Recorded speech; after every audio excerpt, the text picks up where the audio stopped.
ఉండగానే ఈ ట్యాంకర్లన్నీ కూడా పోవడము, టీటీడీ రిజెక్ట్ కావడము, రిజెక్ట్ అయిన ఈ ట్యాంకర్లు మళ్ళీ తిరిగి టీటీడీలోకి వచ్చినాయని చెప్పి సిబిఐ వాళ్ళు చెప్తా ఉన్న నేపథ్యంలో చంద్రబాబు నాయుడు గారి ప్రభుత్వానికి ఇది మచ్చ కాదా అని అడుగుతా ఉన్నా.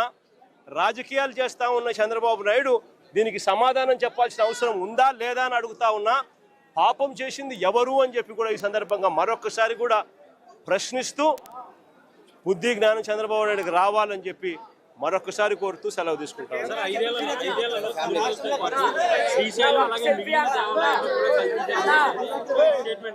ఆశ్చర్యం ఏమిటో తెలుసా, చంద్రబాబు నాయుడు గారు జోగి రమేష్ మీద పెట్టిన కేసులన్నీ ఎన్నో తెలుసా? ఇప్పటి వరకు ఏకంగా 12 కేసులు పెట్టారు.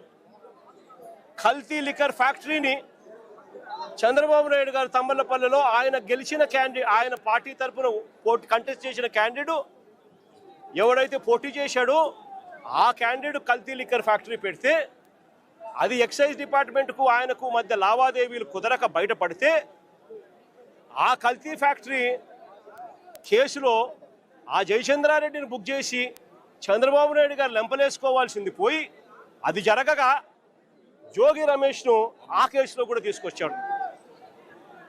అసలు చంద్రబాబు నాయుడు గారు రాక్షస యుగంలో, రాక్షస రాజ్యంలో జోగి రమేష్ లాంటోడు కల్తీ లిక్కర్ చేయగలుగుతాడా? దాన్ని మళ్ళా డిస్ట్రిబ్యూషన్ చేసేది ఎక్కడ? చంద్రబాబు నాయుడు గారికి సంబంధించిన ఆయన మనుషులతో నడిచే బెల్ట్ షాపుల ద్వారా దాన్ని అమ్మాల. అంటే ఆ డిస్ట్రిబ్యూషన్ జోగి రమేష్ పోగలుగుతాడా? ఎంత అన్యాయమైన కేసులు పెడతా ఉన్నారని చెప్పడానికి నిదర్శనం ఇది. 12 కేసులు పెట్టారు, చివరికి 83 రోజులు జైల్లో కూడా పెట్టారు. ఇంతకన్నా అన్యాయం ఎక్కడా ఉండదు. చివరికి జోగి రమేష్ కొడుకు చిన్న పిల్లోడని కూడా చూడకుండా ఈ పిల్లోడు యాక్టివ్గా వాళ్ళ నాయన జైల్లో ఉన్నప్పుడు ఈ పిల్లోడు యాక్టివ్ అవుతున్నాడు అని చెప్పి ఈ పిల్లోడి మీద 7 కేసులు పెట్టారు. జోగి రమేష్ భార్య మీద ఒక కేసు పెట్టారు. వీళ్ళే పోలీసులే దౌర్జన్యం చేసి ఆమె పోలీసుల మీద దౌర్జన్యం చేసింది అని చెప్పి ఆమె మీద కూడా కేసు పెట్టారు.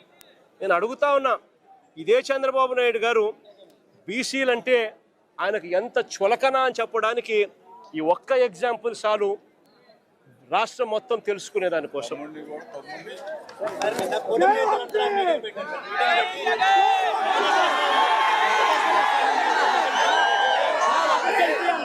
Yeah.